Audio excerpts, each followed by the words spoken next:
we find our intrepid heroes traversing the perilous regions of interstellar space in search of their next paycheck. Their salvaged starship held together with duct tape and optimism. Mostly optimism. What strange new worlds will they come across? And what cosmic crisis will they encounter? Mid-flight? Stay tuned for your episode of The MidFlight Crisis. Charlie, we are now in possession of the most unique ship in this corner of the cosmos. What was that? The crosslink for the ion compressor. It cracked again. That's the last time you talked me into buying salvage, Matt. All it needs is a little more of that nanocomposite hydrogel. I picked up a can at the last way station. I keep trying, but it's not working. Wait, this isn't hydrogel. It's hair gel. The can said maximum hold, and this ship's scrappy, just like us. Besides, we got a stellar deal on it. Stellar? The ship was obviously never meant to fly, let alone survive interstellar space.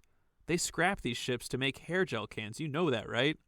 I'm sensing a lot of negative ions right now. Probably because the compressor is broken, and I turned on my Himalayan salt lamp. It adds a little warmth to the cabin. If I can entertain your glowing rock, then you can tolerate this decidedly space-worthy ship. Until we can afford a nice one, with those sliding doorways that make the whoosh sound. Sure. But until then, we're down to our last couple hundred credits, keeping it for a rainy day fund. It doesn't rain in space.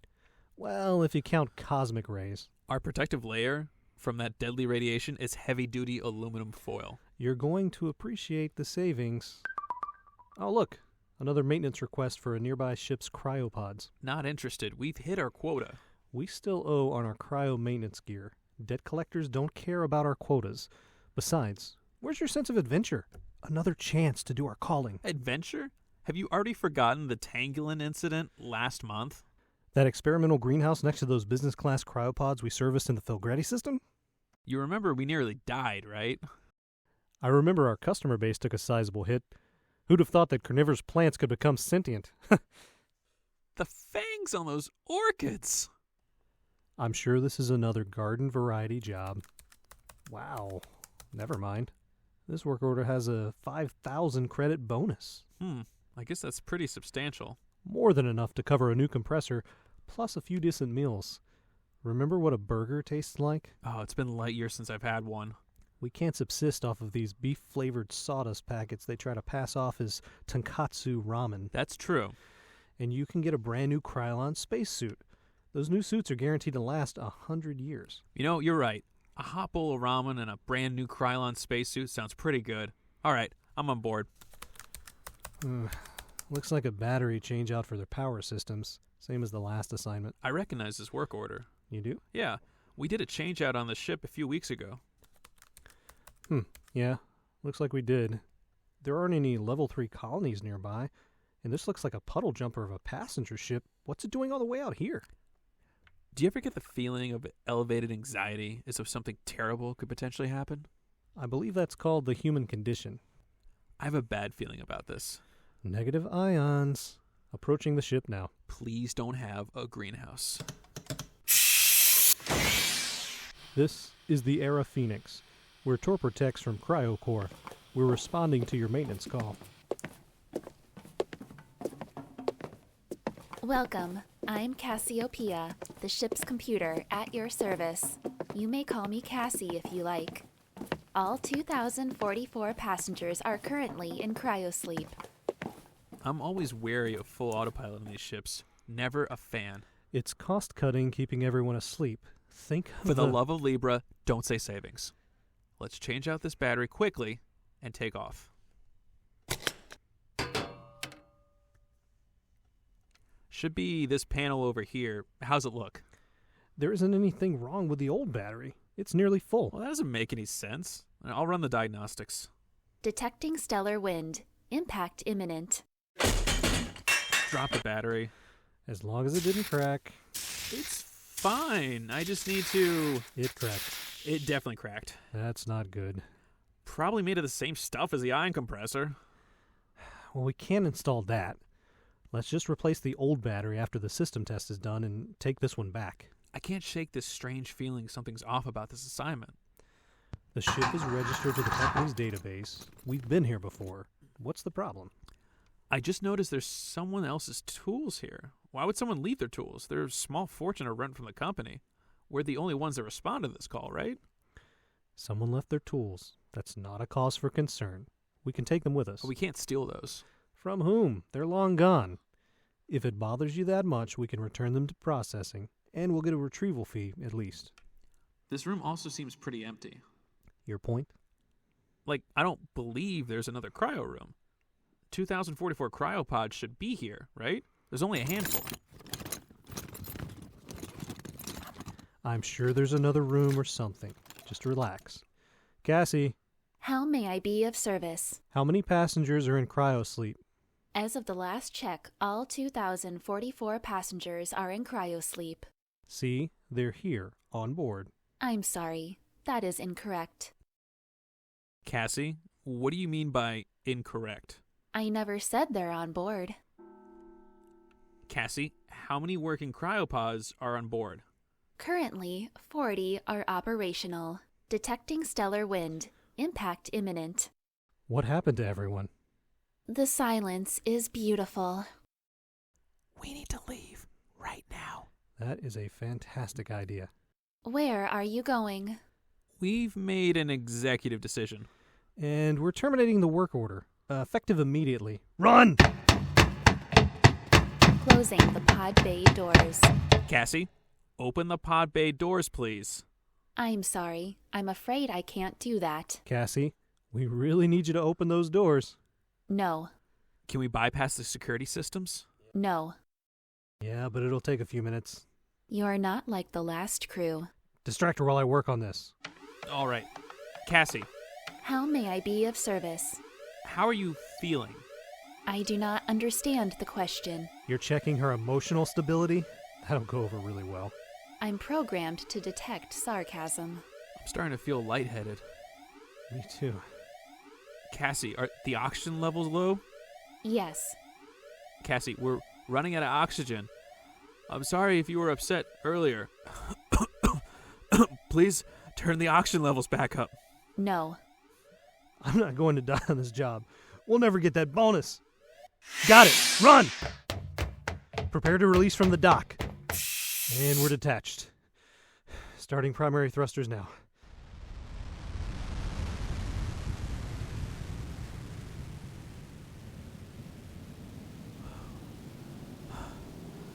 Well, that was closer than threading a space needle. I can't believe the AI went rogue and injected all those people into interstellar space. I mean, I've heard about it happening in the outer systems, but... Why were we even called? The battery still had some juice, and the ship was obviously not communicating with Cryo Corp. I think the ship was luring us there. We obviously weren't the last crew. Let's send a distress beacon out in case there were survivors on board. Did you hear something? The ship is detecting something foreign. I'm starting to get worried. Really? I have a good feeling about this. Serendibite detected. Serendibite? What's that? I'm sorry, that's classified. You'll need level 4 clearance to access this information. It is considered hypercritical. You're hypercritical. I heard that. Where would a serendibite even be? And why would Aaron pick it up now? The only thing we brought back was this battery. Wait a sec. Do you remember how to take these things apart? I think so. Let me grab my toolkit and take a look. Here we are. Looks like a regular battery to me. Wait a second. What's that stone connected to the negative terminal? Looks like a gemstone. I have heard about these, but never actually seen one. Not even in the databanks. Aaron, are these memory storage devices? I'm sorry, that's classified. I wonder why this battery has one. Do we have any other batteries? I'm sure there are a few lying around. I'll check. I wonder if this little guy has any information on it. If it does, the ship's universal reader should pick it up. Okay, I found a few other batteries, but all of them are completely depleted. Couldn't find one with any charge left. What are you doing with that gem? I'm checking to see if this one has any information on it.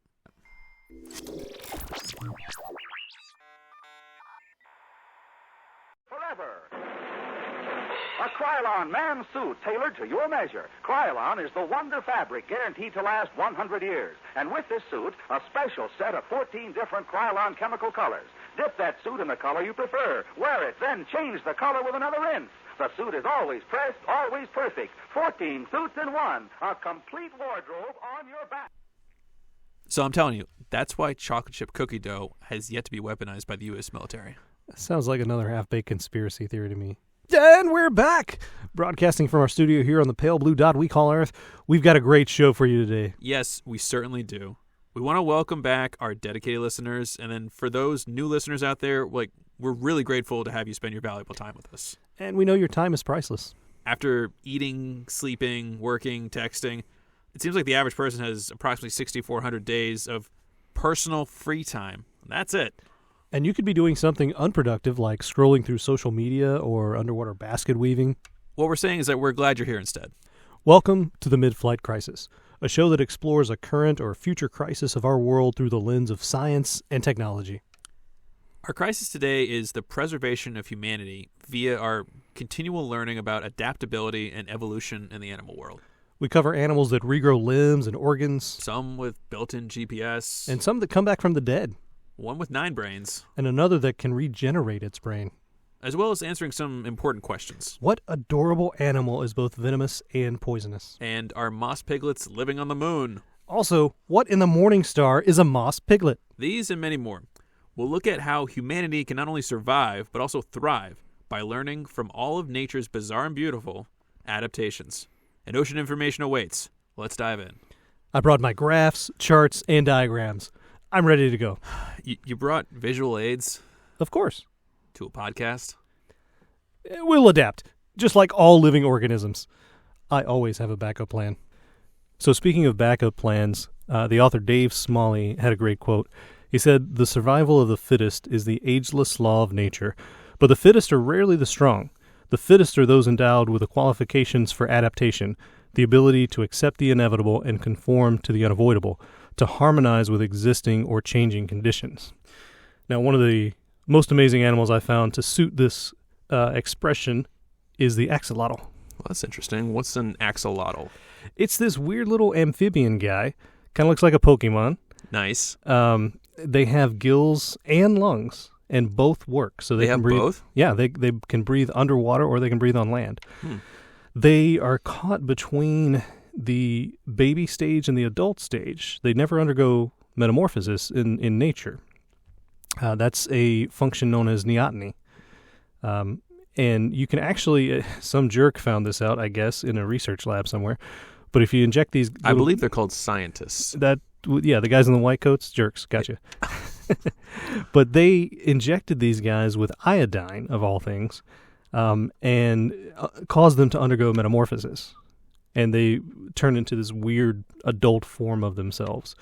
But normally they have tails, they have the gills and the lungs, but because they're kind of caught in this in-between stage, they're full of stem cells, and they can regenerate pretty much any part of their body completely. It might take a few months, kind of like a lizard regrowing its tail, but any lost limb, brain matter, spinal matter, skin tissue, whatever, they can regenerate. Even brain and spinal matter? Yeah, it's pretty phenomenal. I mean, humans do too, but at a much slower rate, and we also don't reconnect nerve tissue, but these guys can.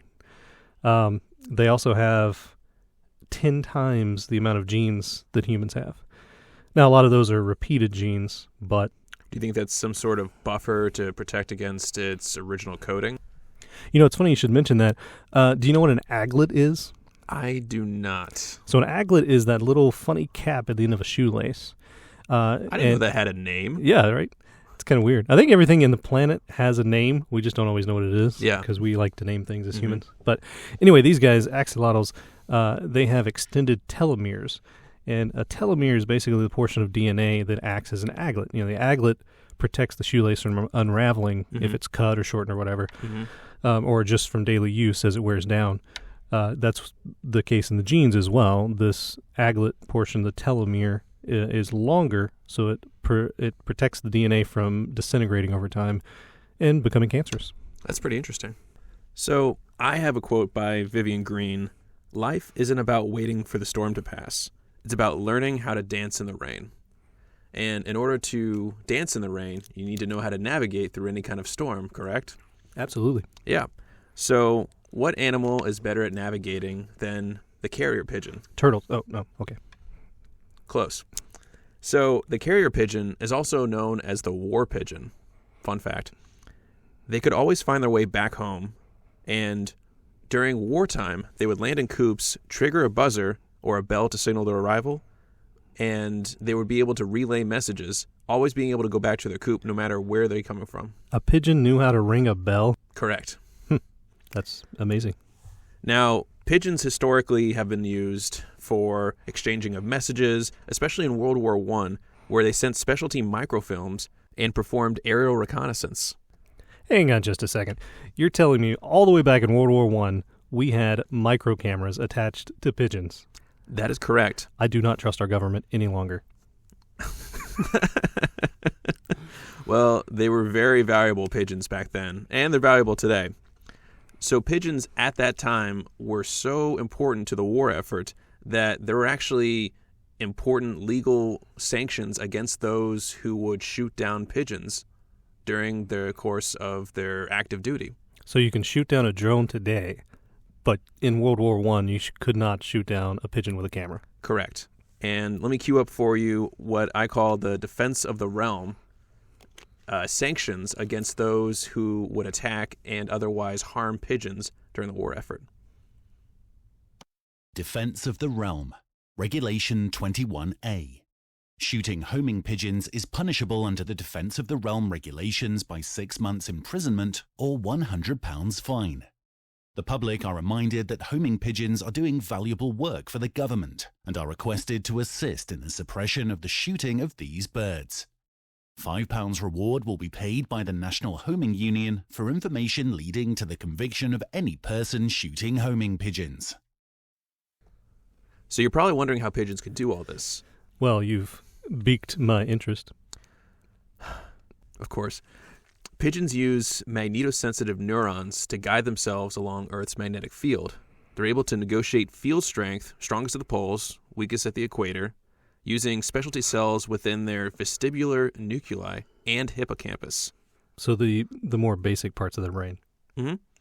Parts of the brain that compose the pigeon's quote-unquote compass, if you will. They're able to maintain posture, head position, body equilibrium, and the hippocampus is integral to long-term memory and spatial navigation as well. There's an interesting study in which they anesthetized pigeon beaks. This will definitely pique your interest. They numbed a pigeon's beak? Of course they did, for science. Science! Too much science. Birds that were anesthetized were unable to reorient after a magnetic pulse. That's very interesting. Magnetoreceptors were possibly located in the upper beak of the pigeon. So it wasn't all in the pigeon's brain. It could also be part of the pigeon's beak. I told you scientists were jerks. Why would you numb a pigeon's beak just to mess with their navigational system? But we learned a lot from that process. We discovered that magnetic intensity and magnetic direction is measured differently. So the direction is measured by the brain, and the intensity is measured by the beak. So they have something similar to electromagnetic receptors like sharks do. Exactly. So how are we able to use these electromagnetic receptors in daily life? How can this benefit humans? So this company, EasyJet, has been able to develop this technology for sight-impaired individuals that allow them to navigate through cities that they've never been before. And the way that they do that is they have the shoes connected via Bluetooth to a smartphone. The shoes have specialty sensors in them that give little bits of pressure on the user's feet, allowing them to change direction and then telling them where they are in a certain space. Kind of like your own built-in GPS. That's incredible. That is incredibly useful, a crossover from animal adaptation to human use. Exactly. So you can extrapolate that out to a full body suit with pressure levels of different intensities in different areas, and then that could help you navigate the world around you. That is incredible for visually impaired humans. But, you know, all that travel might make you tired. That is true. And you may want to take a nap. So Carrie Ryan, an author, the book Dark and Hollow Places, said survivors aren't always the strongest. Sometimes they're the smartest, but more often simply the luckiest. Now, this can definitely be said for animals that have learned how to hibernate. Now, a lot of people think hibernation is just a really deep form of sleep, like anesthesia or something like that. But it's not. It's actually an altered state of metabolism. These animals are preserving their resources in a way that's just mind-boggling because they slow down their metabolism to such a slow rate they don't eat for months at a time sometimes. One of the great examples is the wood frog. You may not have heard the wood frog, but it's a really cool animal. You should look it up. I'm afraid you're about to tell me. Oh, I am. Don't you worry. Their heart actually stops completely. What? They freeze solid in a block of ice. And when the ice thaws out, from whatever mechanism that we don't fully understand yet, So they're essentially dead. they are completely dead. But they thaw out, and their heart starts beating again. They have a return of spontaneous circulation for those medically inclined. And we think that they're able to do this and preserve themselves because they develop their own form of antifreeze. Now, it's Like the stuff you put in your car? not exactly. This is more organic, and this is not poisonous. It's just a high concentration of glucose and urea, which is a substance most people excrete in urine. Those together, it's kind of a salty material, but that combined with a high glucose prevents their cells from freezing solid and bursting, which is the problem we've run into with cryosleep and the thought of long-term cryostasis. Cells just break down because there's water in them, and they burst. But these animals have figured a way around that. So, with a little bit of research, who knows, we might be able to actually to develop cryostasis. Now, there are other animals that hibernate. We all know about those. Some you may not have known about. I didn't know about until this research on this podcast. Mm-hmm. But hedgehogs, chipmunks, bats. But everybody, of course, knows bears hibernate. Did you know that the bears hibernate for so long that they have to take a nap? So they're tired after they wake up from their sleep. It's not sleep, it's hibernation. Ah. But they never reach REM.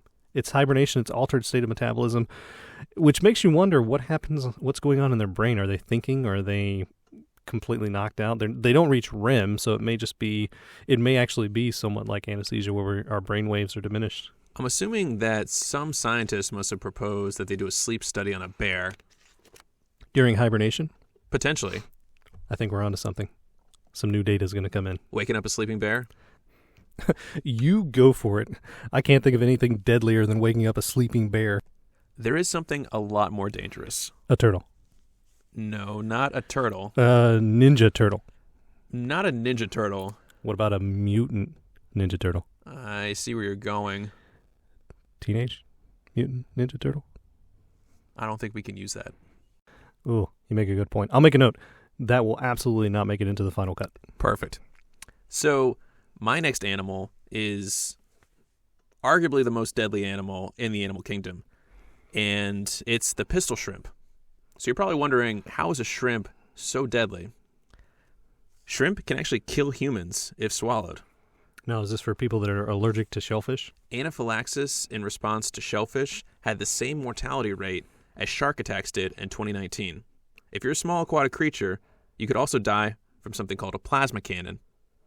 So, shrimp have a giant claw roughly half the length of their bodies.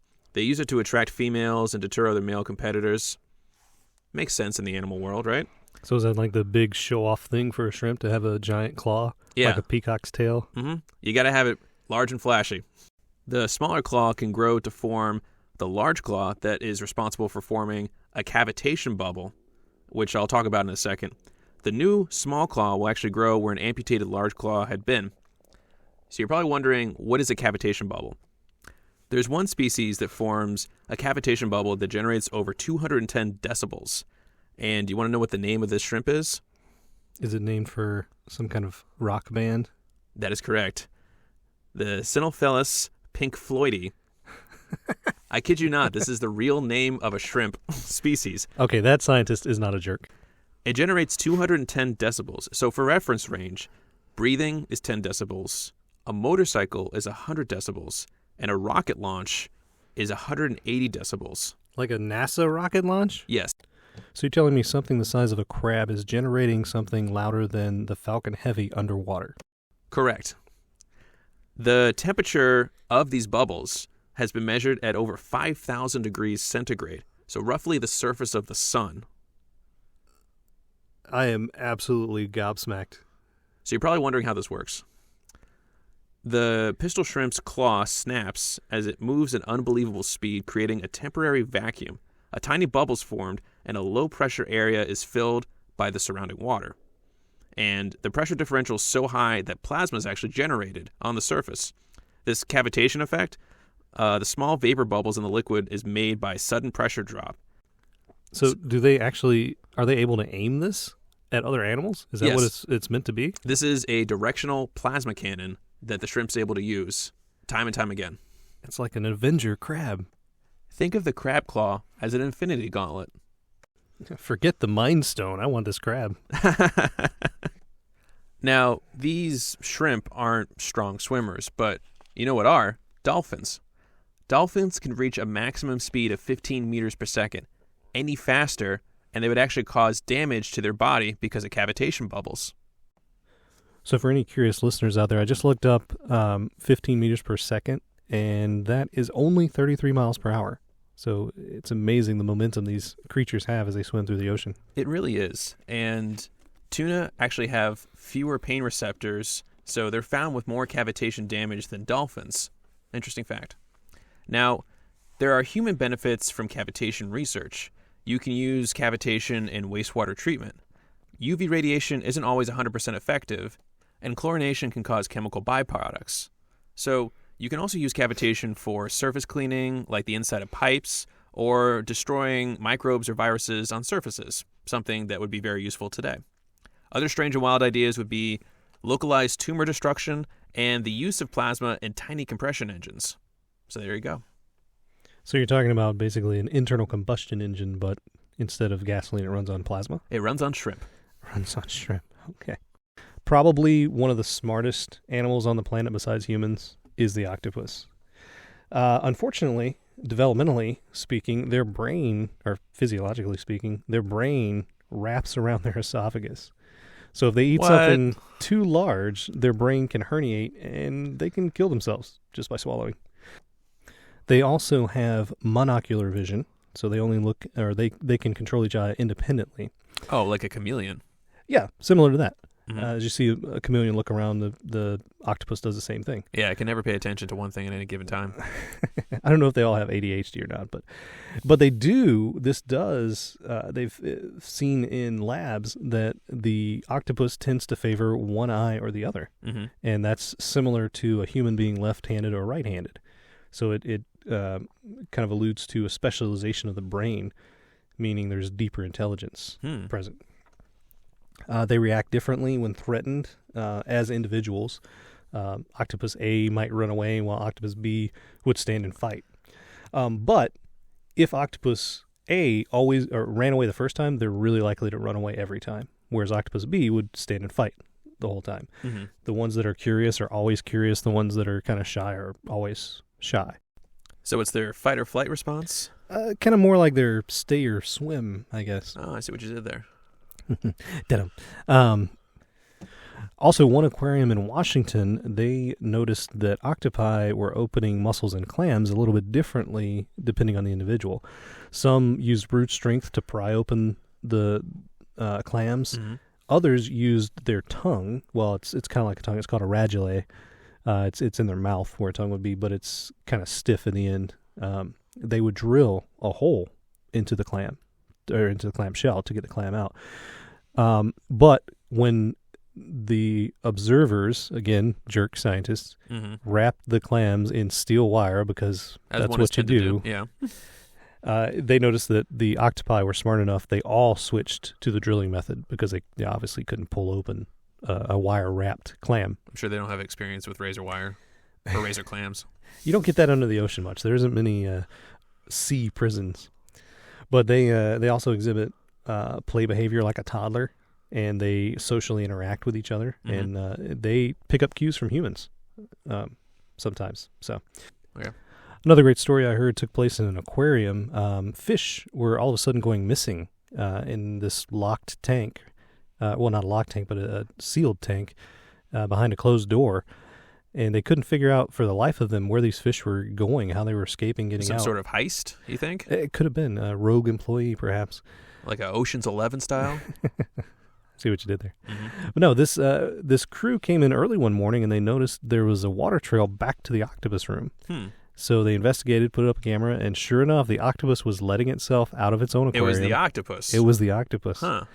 It kind of slithered down the hallway, helped itself to a feast of fish in a different room in a different aquarium, and then came back and put itself back to bed, so to speak. So it's seen those fish before, realized where they were in the aquarium, got out of its tank, visited the other fish, killed the fish, dragged that fish carcass back to its own tank, ate the fish, and then to avoid suspicion just floated around as if nothing happened. I don't think it was quite the murder mystery.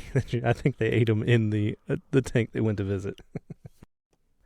A great thing to have in any closet is a good suit, and I'd recommend a shark skin suit. You can get a nice one for about $1,200 online. Not actual shark skin, though. I was just about to ask. So. I know. Strongly recommend that everyone buy one. They're not as old as regular shark skin, roughly 400 million years old in the making. So actual advantages of shark skin.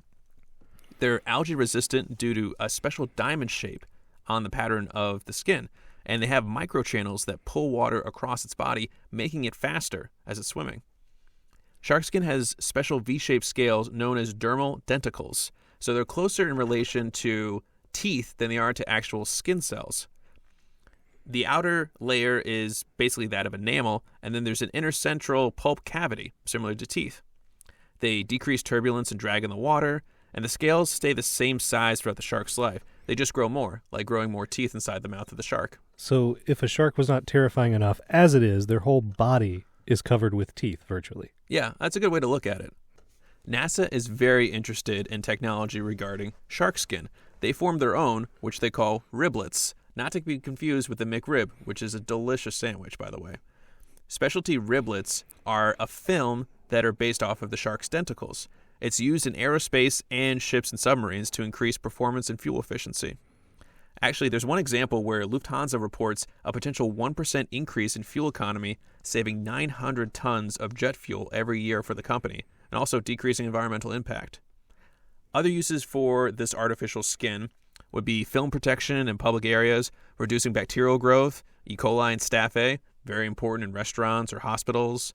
You can decrease nosocomial infections, and it's also used in swimwear to reduce drag in the water. So what does nosocomial mean? So nosocomial will be infections that you get in the hospital setting that you otherwise don't have previously. So the nasty bugs that just tend to dwell in the hospital because of sick people being around. Exactly. The author, Leon Megginson, once said, "It is not the strongest or the most intelligent who will survive, but those who can best manage change." So that leads us to a discussion of extreme adaptation. And also the namesake of this episode, the tardigrade, or another name for the tardigrade, the moss piglet. They are one of the most extreme extremophiles you'll find anywhere. They can produce proteins to protect their own proteins from warping in extremely hot environments. So they can live in places like volcanoes, thermal vents on the bottom of the ocean, possibly out in space. We don't know yet. We haven't discovered them, but they could be there. They also produce bubble cysts to protect themselves from their environment, kind of like their own bubble wrap. And a thought we had was to inject ourselves, humans, with the gene that produces this protein. Well, that doesn't sound dangerous at all. Oh, no, it's total, who wouldn't want to be part tardigrade? Mm-hmm. Do you ever see The Fly with Jeff Goldblum? That's what I want to do. But no, it would be kind of a super sunscreen from water bears. Oh, water bears is another name. That's probably the name most people have heard for a tardigrade. Mm-hmm. So yeah, we can learn a lot from these animals by studying them and applying them, hopefully. So do these water bears hibernate? They do, actually. They go into a state of suspended animation. Kangaroo rats, also an extremophile. They have huge ears. If you've probably seen a picture of them, and you may not have known what they were, but they have these huge ears, and they can hear a virtually silent owl swooping down to try and capture them and eat them. That seems very advantageous. Yes. Very, very good and apt adaptation.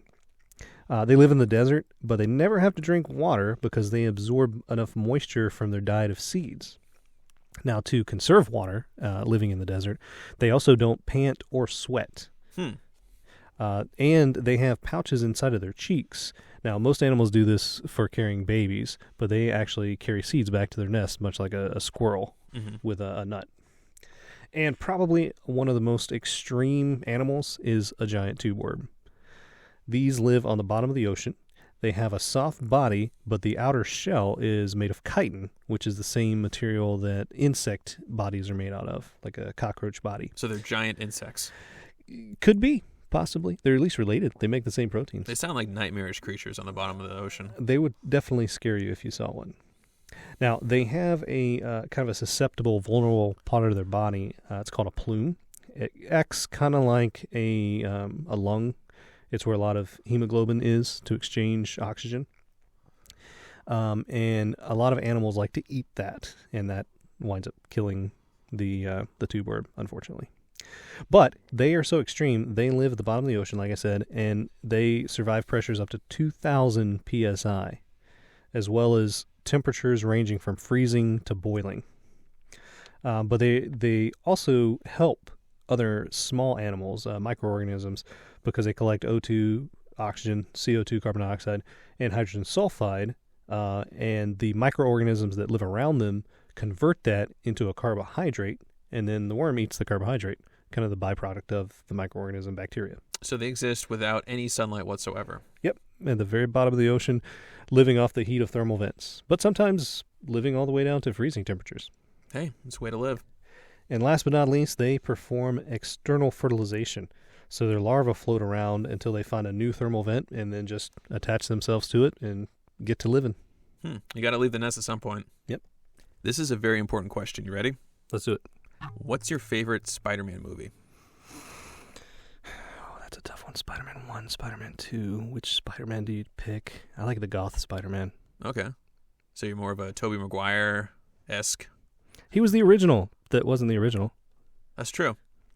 And one of my favorite parts about Spider-Man is the ability to climb walls, which I feel like humans could do in the next couple of years. And we have geckos to thank for that.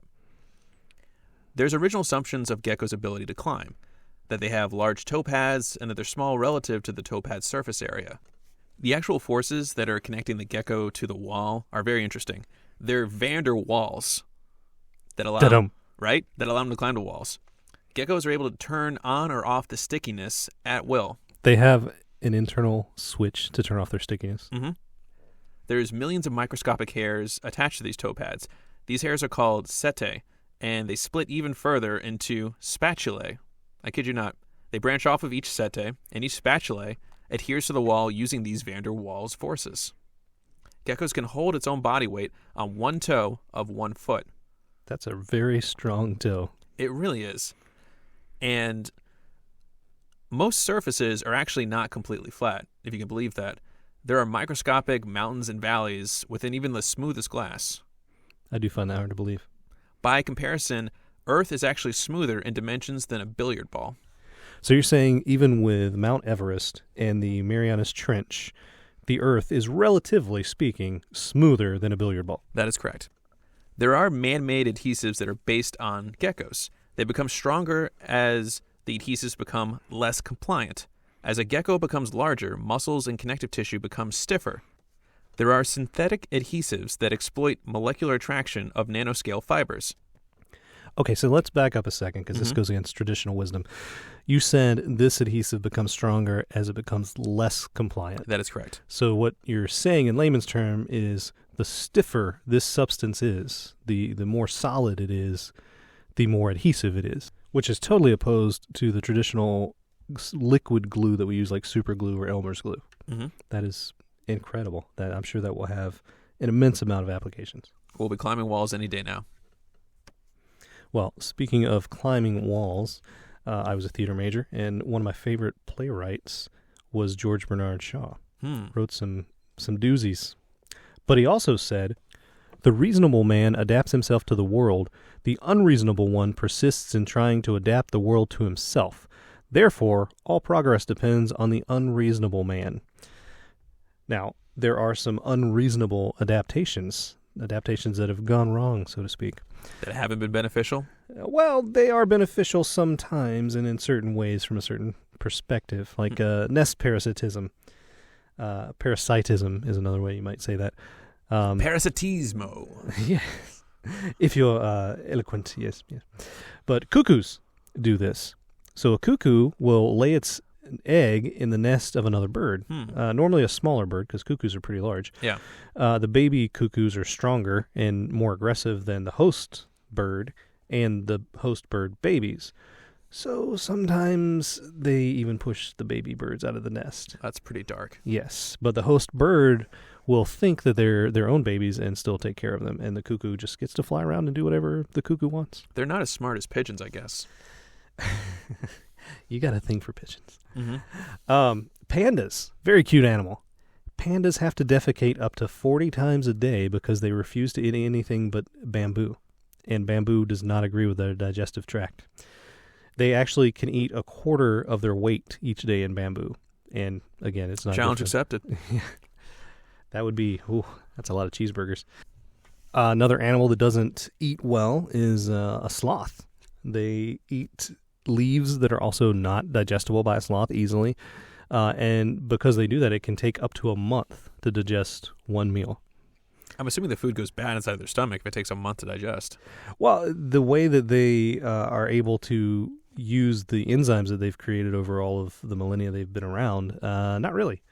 Now, they do move so slowly that moss actually does grow on their back. That's a fun fact. And if a baby falls off of a sloth's back, they hold on. Yeah. The babies do. If it falls off, their metabolism is so slow that they may not go down and get the baby, because if they exerted that much energy, it could kill them as well. Oh, wow. So baby sloths are kind of on their own. Shark siblings, they eat each other in the womb.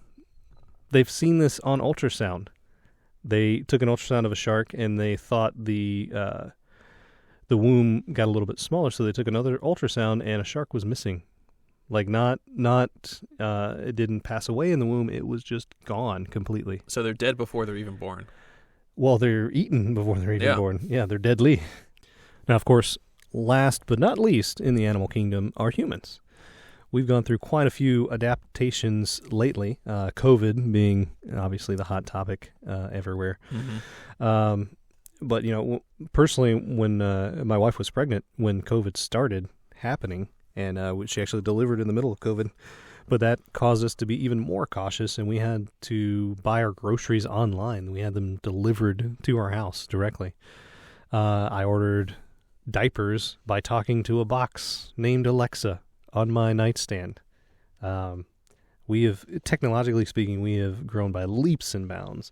One of my students bought a car from Carvana, did everything online, signed up, and the car tower looked basically like a car vending machine. And that's how he got his car. It's interesting. It seems like the more technologically advanced we become as a species, the more socially isolated we also become. It's good now, during the time of the pandemic, to be cognizant of social distancing, but humans used to be a lot more social, and the bonds that connect humans together is language. Our sense of hearing is tuned for speech over years of microevolution. The range is 1 to 6 kilohertz, and spoken language to written language is very, very important. Also, our teeth used to be better adapted and stronger for meat and a plant diet, until we started farming, producing sugar. That lactic acid causes cavities, and we visit a dentist all the time. If you've looked at skulls of ancient humans, they have nearly perfect teeth. You always find that weird? Well, they never brushed, but they never had a reason to brush. Exactly. And this is very interesting. Human babies exhibit a scientific phenomenon known as the cuteness factor. There have been multiple studies showing that we function better overall and have a better multitasking skill set after seeing something universally considered to be cute, like a puppy or a kitten, versus a dog or a cat. Yeah, I remember reading a study similar to that this group was exposed. There were 3 groups. One was exposed to nothing, one to cute puppies and kittens, and one to adult dogs and cats. The groups that saw nothing or were exposed to the adult dogs and cats, the dogs and cat group did better, but the ones that saw the kittens and puppies did way better at a game of Operation. So speaking of multitasking, one thing you can do that's multitasking is running, endurance running. Now, because of our physical design and because of our anatomy physiology, humans are actually believed to be the best endurance runners on the planet. By far not the fastest. That goes to animals like the cheetah. But by long-term running, we can outrun a horse easily if you train properly. If we train properly. Probably due to our bipedal walking. That helps with structural movement and forces applied to the body. It also frees up our hands for the use of tools and to create tools as we're walking. Most dogs, cats, animals carry things in their mouth, like their food or their prey as they're running around, but we could use our hands. Mm-hmm. Human babies evolved to be cute, like we just spoke about. They're helpless, and they need to be cute for adults to want to take care of them. To round out with one final quote, I like to quote Daniel Kahneman. Adaptation seems to be, to a substantial extent, a process of reallocating your attention. And you, the listeners, we appreciate you allocating your attention to us.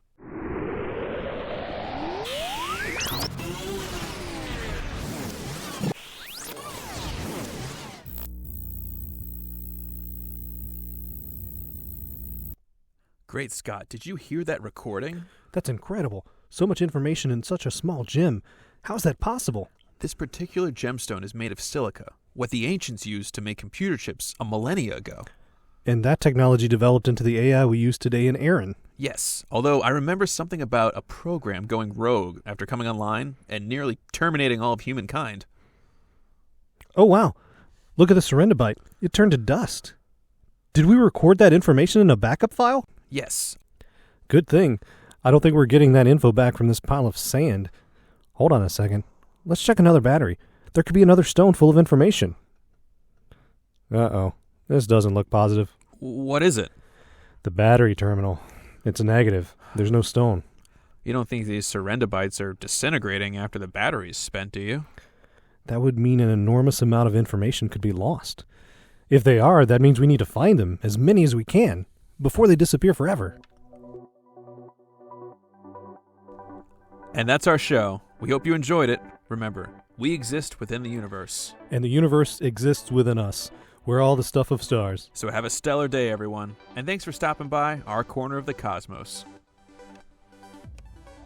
This has been the MidFlight Crisis podcast. You can support important spaceship repairs and maintenance by subscribing to the MidFlight Crisis Patreon page.